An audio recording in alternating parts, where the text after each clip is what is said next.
ಸಂತೋಷಿ ಅವರು ಒಂದೆರಡು ಮಾತನಾಡಬೇಕು ಕೇಳ್ಬೋದು. ಪೂಜ್ಯ ಶ್ರೀ ವಚನಾನಂದ ಮಹಾಸ್ವಾಮಿಗಳ ಪ್ರೇರಣೆ ಮತ್ತು ಮಾರ್ಗದರ್ಶನದ ಮುಖಾಂತರ ನಡೀತಾ ಇರತಕ್ಕಂಥ ಶ್ವಾಸಯೋಗ ಸಂಸ್ಥೆ ಹಾಗೂ ಸಂತೋಷ್ ಲಾಡ್ ಪ್ರತಿಷ್ಠಾನ ಇವೆರಡರ ಆಶ್ರಯದಲ್ಲಿ ಸ್ವಾಮಿ ರಾಮ ಅವರ ಸ್ಮರಣೆಯಲ್ಲಿ ನಡೀತಾ ಇರುವಂತಹ ಇವತ್ತಿನ ಯೋಗರತ್ನ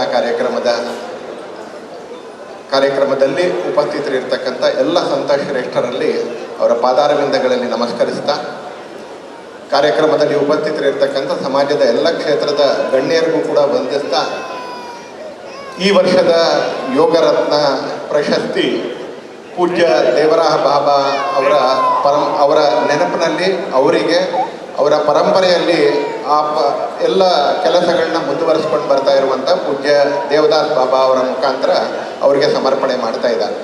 ನಿಮ್ಮೆಲ್ಲರ ಆಶೀರ್ವಾದ, ನಿಮ್ಮೆಲ್ಲರ ಸಹಯೋಗದಿಂದ ಈ ಪರಂಪರೆ ಮುಂದುವರಿತಾ ಇದೆ. ಪೂಜ್ಯ ದೇವರಾಹ ಬಾಬಾ ಅವ್ರ ಬಗ್ಗೆ ನಾವು ಸಾಕಷ್ಟು ವಿಡಿಯೋನ ನೋಡಿದ್ದೀವಿ. 2 ಶಬ್ದಗಳಂತ ಅವ್ರನ್ನ ವರ್ಣಿಸ್ತಾರೆ, ಏಜ್ಲೆಸ್ ಯೋಗಿ, ಟೈಮ್ಲೆಸ್ ಯೋಗಿ ಅಂತ. ಅವ್ರ ವಯಸ್ಸು ಯಾರಿಗೂ ಗೊತ್ತಿಲ್ಲ, ಅವರ ಜನ್ಮ ಯಾವತ್ತಾಯಿತು ಅಂತ ಯಾರಿಗೂ ಗೊತ್ತಿಲ್ಲ. 1990ರಲ್ಲಿ ಯಮುನಾ ತೀರದಲ್ಲಿ ಅವರ ಜಲಸಮಾಧಿ ಆಯಿತು ಅಂತ ಗೊತ್ತಿದ್ರೆ ಅದರ ಜನ್ಮ ಯಾವಾಗ ಆಯಿತು ಅಂತ ಗೊತ್ತಿಲ್ಲ. ಉತ್ತರ ಪ್ರದೇಶದ ದೇವರಿಯಾ ಜಿಲ್ಲೆಯಲ್ಲಿ, in the ದೇವರಿಯಾ district of Uttar Pradesh, on the sides of Sarayu ಅವರ ಆಶ್ರಮ ಇತ್ತು. ಅಲ್ಲಿ ಭಕ್ತರಿಗೆ ದಾರಿಯನ್ನು ತೋರಿಸ್ತಾ ಯೋಗವನ್ನು ಜೀವನವಾಗಿ ಇಸ್ಕೊಂಡು ಮದನ್ ಮೋಹನ್ ಮಾಳವೀಯರಿಂದ ಪಂಚಮ ಜಾರ್ಜ್ ರಾಜನಿಂದ ಹಿಡಿದು ಮದನ್ ಮೋಹನ್ ಮಾಳವೀಯರಿಂದ ಹಿಡಿದು ರಾಜೀವ್ ಗಾಂಧಿಯವರವರೆಗೆ ಆ ಥರದ ಅನೇಕರಿಗೆ ಅವರ ಆಶೀರ್ವಾದವನ್ನು ಆ ಜಾಗದಲ್ಲಿ ಕೊಟ್ಟಿರ್ತಕ್ಕಂಥ ಪ್ರತೀತಿಯನ್ನು ನಾವು ಕೇಳ್ತೀವಿ. ಭಾರತ ಯೋಗಿಗಳ ದೇಶ. ಜಗತ್ತಿನ ಬೇರೆ ಬೇರೆ ದೇಶಗಳು ಮನುಕುಲಕ್ಕೆ ಬೇರೆ ಬೇರೆ ಕೊಡುಗೆಯನ್ನು ಕೊಟ್ಟಿದ್ದಾವೆ. ಯಾರೋ ಕೆಲವರು ತಂತ್ರಜ್ಞಾನ ಕೊಟ್ಟರು, ಯಾರೋ ಕೆಲವರು ಯುದ್ಧ ಕಲೆಯನ್ನು ಕೊಟ್ಟರು. ಭಾರತ ಏನು ಕೊಡ್ತು ಅಂತ ಕೇಳಿದ್ರೆ ಆಧ್ಯಾತ್ಮ ಕೊಡ್ತು. It gave spirituality to the world ಅಂತ. ಆ ಆಧ್ಯಾತ್ಮದ ಪರಂಪರೆಯಲ್ಲಿ ಯೋಗ ಕೂಡ ಒಂದು ಬಹುದೊಡ್ಡದಾಗಿರ್ತಕ್ಕಂಥ ಪ್ರವಾಹ. ಇಲ್ಲಿರುವಂಥ ಎಲ್ರಿಗೂ ಕೂಡ ಪೂಜ್ಯ ವಚನಾನಂದರ ಕಾರಣಕ್ಕೆ ಯೋಗ ಅಂದರೆ ಫಿಸಿಕಲ್ ಎಕ್ಸಸೈಸ್ ಅಲ್ಲ ಅನ್ನೋದು ಗೊತ್ತಿದೆ. ಯೋಗ ಅಂದರೆ ಬ್ರೀದಿಂಗ್ ಎಕ್ಸಸೈಸ್ ಅಲ್ಲ ಅಂತ ಗೊತ್ತಿದೆ. ಯೋಗ ಅಂದರೆ ಕಸರತ್ ಅಲ್ಲ ಅಂತ ಎಲ್ರಿಗೂ ಕೂಡ ಗೊತ್ತಿದೆ. ಯೋಗ ಅಂದರೆ ಜಿಮ್ನಾಷಿಯಂ ಅಲ್ಲ ಅಂತ ಗೊತ್ತಿದೆ. ಯೋಗ ಒಂದು ಜೀವನ ಪದ್ಧತಿ. ನಮ್ಮ ಬದುಕನ್ನು ಮೇಲೇರಿಸ್ಕೊಳ್ಳಿಕ್ಕಿರ್ತಕ್ಕಂಥ ಯೋಗಿಗಳು ಕೊಟ್ಟಿರ್ತಕ್ಕಂಥ, ಇಲ್ಲಿನ ಸಂಸ್ಕೃತಿ ಕೊಟ್ಟಿರ್ತಕ್ಕಂಥ ಜೀವನ ಪದ್ಧತಿ. ಅದನ್ನು ಎಲ್ಲ ಪೂಜ್ಯ ಶ್ರೀಗಳ ಮಾರ್ಗದರ್ಶನದಲ್ಲಿ ನಾವೆಲ್ಲರೂ ಕೂಡ ಅಳವಡಿಸ್ಕೊಂಡಿದ್ದೀವಿ. ಯೋಗಿಗಳ ಜೀವನದ ಕಾರಣಕ್ಕೆ, ಸಂಸ್ಕೃತಿಯ ಪ್ರವಾಹದ ಕಾರಣಕ್ಕೆ, ಇಲ್ಲಿ ಸೇರಿರ್ತಕ್ಕಂಥ ಮತ್ತು ಇಲ್ಲದೇ ಇರ್ತಕ್ಕಂಥ ಲಕ್ಷಾಂತರ ಸಾಧಕರ ಕಾರಣಕ್ಕೆ, ಇವೆಲ್ಲದರ ಜೊತೆಗೆ ಒತ್ತಾಸೆಯಾಗಿ ಪ್ರಧಾನಮಂತ್ರಿ ನರೇಂದ್ರ ಮೋದಿಗಳ ಪ್ರಭಾವದ ಕಾರಣಕ್ಕೆ, ಅವರ ಒತ್ತಾಸೆಯ ಕಾರಣಕ್ಕೆ June 21 it has been declared as the International Yoga day by the UNO. ಅತ್ಯಂತ ಹೆಚ್ಚು ದೇಶಗಳು ಎಂಡೋರ್ಸ್ ಮಾಡಿರ್ತಕ್ಕಂಥ ಒಂದು ದಿನ. ಬೇರೆ ಬೇರೆ ದಿನಗಳನ್ನ ಬೇರೆ ಬೇರೆ ದೇಶಗಳು ಎಂಡೋರ್ಸ್ ಮಾಡ್ತಾರೆ. But the maximum number of country endorse the International Yoga Day. ಇದು 11ನೇ ವರ್ಷ. ಈ ಸಂದರ್ಭದಲ್ಲಿ ಪೂಜ್ಯ ದೇವರಾಹ ಬಾಬಾ ಅವರ ಪರಂಪರೆಯನ್ನು ಗೌರವಿಸ್ತಾ ಇದ್ದಾರೆ. ಆ ಹಿನ್ನೆಲೆಯಲ್ಲಿ ನಾನು ಪೂಜ್ಯ ವಚನಾನಂದ ಶ್ರೀಗಳಿಗೂ ಧನ್ಯವಾದವನ್ನು ಸಮರ್ಪಿಸ್ತಾ, ಸಂತೋಷ್ ಲಾಡ್ ಫೌಂಡೇಶನ್ಗೂ ಕೂಡ ಧನ್ಯವಾದವನ್ನು ಸಮರ್ಪಿಸ್ತಾ, ಮತ್ತೊಮ್ಮೆ ನನ್ನ ಪ್ರಣಾಮಗಳನ್ನ ಸಂತ ಶ್ರೇಷ್ಠರ ಪಾದಾರಗಳಲ್ಲಿ ಸಮರ್ಪಿಸ್ತೀನಿ. ಸಂತೋಷಿ ಅವರು ಒಂದೆರಡು ಮಾತನಾಡಬೇಕು ಕೇಳ್ಬೋದು. ಪೂಜ್ಯ ಶ್ರೀ ವಚನಾನಂದ ಮಹಾಸ್ವಾಮಿಗಳ ಪ್ರೇರಣೆ ಮತ್ತು ಮಾರ್ಗದರ್ಶನದ ಮುಖಾಂತರ ನಡೀತಾ ಇರತಕ್ಕಂಥ ಶ್ವಾಸಯೋಗ ಸಂಸ್ಥೆ ಹಾಗೂ ಸಂತೋಷ್ ಲಾಡ್ ಪ್ರತಿಷ್ಠಾನ ಇವೆರಡರ ಆಶ್ರಯದಲ್ಲಿ ಸ್ವಾಮಿ ರಾಮ ಅವರ ಸ್ಮರಣೆಯಲ್ಲಿ ನಡೀತಾ ಇರುವಂತಹ ಇವತ್ತಿನ ಯೋಗರತ್ನ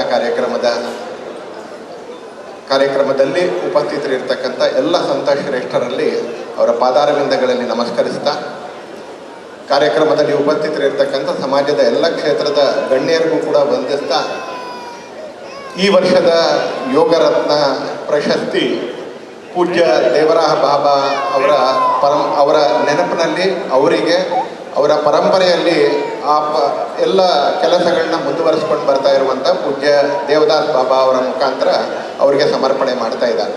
ನಿಮ್ಮೆಲ್ಲರ ಆಶೀರ್ವಾದ, ನಿಮ್ಮೆಲ್ಲರ ಸಹಯೋಗದಿಂದ ಈ ಪರಂಪರೆ ಮುಂದುವರಿತಾ ಇದೆ. ಪೂಜ್ಯ ದೇವರಾಹ ಬಾಬಾ ಅವ್ರ ಬಗ್ಗೆ ನಾವು ಸಾಕಷ್ಟು ವಿಡಿಯೋನ ನೋಡಿದ್ದೀವಿ. 2 ಶಬ್ದಗಳಂತ ಅವ್ರನ್ನ ವರ್ಣಿಸ್ತಾರೆ, ಏಜ್ಲೆಸ್ ಯೋಗಿ, ಟೈಮ್ಲೆಸ್ ಯೋಗಿ ಅಂತ. ಅವ್ರ ವಯಸ್ಸು ಯಾರಿಗೂ ಗೊತ್ತಿಲ್ಲ, ಅವರ ಜನ್ಮ ಯಾವತ್ತಾಯಿತು ಅಂತ ಯಾರಿಗೂ ಗೊತ್ತಿಲ್ಲ.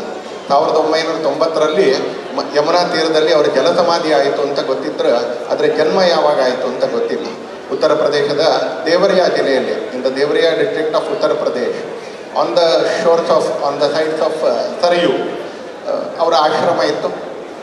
ಅಲ್ಲಿ ಭಕ್ತರಿಗೆ ದಾರಿಯನ್ನು ತೋರಿಸ್ತಾ ಯೋಗವನ್ನು ಜೀವನವಾಗಿಸ್ಕೊಂಡು ಮದನ್ ಮೋಹನ್ ಮಾಳವೀಯರಿಂದ ಪಂಚಮ ಜಾರ್ಜ್ ರಾಜನಿಂದ ಹಿಡಿದು ಮದನ್ ಮೋಹನ್ ಮಾಳವೀಯರಿಂದ ಹಿಡಿದು ರಾಜೀವ್ ಗಾಂಧಿಯವರವರೆಗೆ ಆ ಥರದ ಅನೇಕರಿಗೆ ಅವರ ಆಶೀರ್ವಾದವನ್ನು ಆ ಜಾಗದಲ್ಲಿ ಕೊಟ್ಟಿರ್ತಕ್ಕಂಥ ಪ್ರತೀತಿಯನ್ನು ನಾವು ಕೇಳ್ತೀವಿ. ಭಾರತ ಯೋಗಿಗಳ ದೇಶ. ಜಗತ್ತಿನ ಬೇರೆ ಬೇರೆ ದೇಶಗಳು ಮನುಕುಲಕ್ಕೆ ಬೇರೆ ಬೇರೆ ಕೊಡುಗೆಯನ್ನು ಕೊಟ್ಟಿದ್ದಾವೆ. ಯಾರೋ ಕೆಲವರು ತಂತ್ರಜ್ಞಾನ ಕೊಟ್ಟರು, ಯಾರೋ ಕೆಲವರು ಯುದ್ಧ ಕಲೆಯನ್ನು ಕೊಟ್ಟರು. ಭಾರತ ಏನು ಕೊಡ್ತು ಅಂತ ಕೇಳಿದ್ರೆ ಆಧ್ಯಾತ್ಮ ಕೊಡ್ತು. It gave spirituality to the world. ಆ ಆಧ್ಯಾತ್ಮದ ಪರಂಪರೆಯಲ್ಲಿ ಯೋಗ ಕೂಡ ಒಂದು ಬಹುದೊಡ್ಡದಾಗಿರ್ತಕ್ಕಂಥ ಪ್ರವಾಹ. ಇಲ್ಲಿರುವಂಥ ಎಲ್ಲರಿಗೂ ಕೂಡ ಪೂಜ್ಯ ಬಚನಾನಂದರ ಕಾರಣಕ್ಕೆ ಯೋಗ ಅಂದರೆ ಫಿಸಿಕಲ್ ಎಕ್ಸಸೈಸ್ ಅಲ್ಲ ಅನ್ನೋದು ಗೊತ್ತಿದೆ. ಯೋಗ ಅಂದರೆ ಬ್ರೀದಿಂಗ್ ಎಕ್ಸಸೈಸ್ ಅಲ್ಲ ಅಂತ ಗೊತ್ತಿದೆ. ಯೋಗ ಅಂದರೆ ಕಸರತ್ ಅಲ್ಲ ಅಂತ ಎಲ್ರಿಗೂ ಕೂಡ ಗೊತ್ತಿದೆ. ಯೋಗ ಅಂದರೆ ಜಿಮ್ನಾಷಿಯಮ್ ಅಲ್ಲ ಅಂತ ಗೊತ್ತಿದೆ. ಯೋಗ ಒಂದು ಜೀವನ ಪದ್ಧತಿ.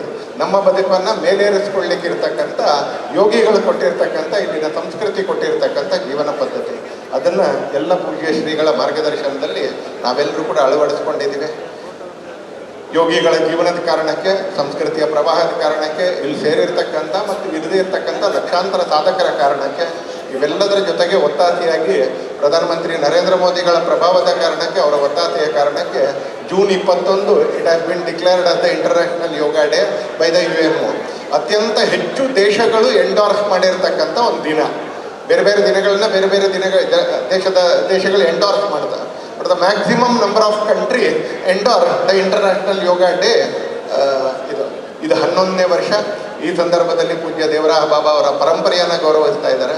ಆ ಹಿನ್ನೆಲೆಯಲ್ಲಿ ನಾನು ಪೂಜ್ಯ ವಚನಾನಂದ ಶ್ರೀಗಳಿಗೂ ಧನ್ಯವಾದವನ್ನು ಸಮರ್ಪಿಸ್ತಾ, ಸಂತೋಷ್ ಲಾಡ್ ಫೌಂಡೇಶನ್ಗೂ ಕೂಡ ಧನ್ಯವಾದವನ್ನು ಸಮರ್ಪಿಸ್ತಾ ಮತ್ತೊಮ್ಮೆ ನನ್ನ ಪ್ರಣಾಮಗಳನ್ನ ಸಂತ ಶ್ರೇಷ್ಠರ ಪಾದಾರಗಳಲ್ಲಿ ಸಮರ್ಪಿಸ್ತೀನಿ.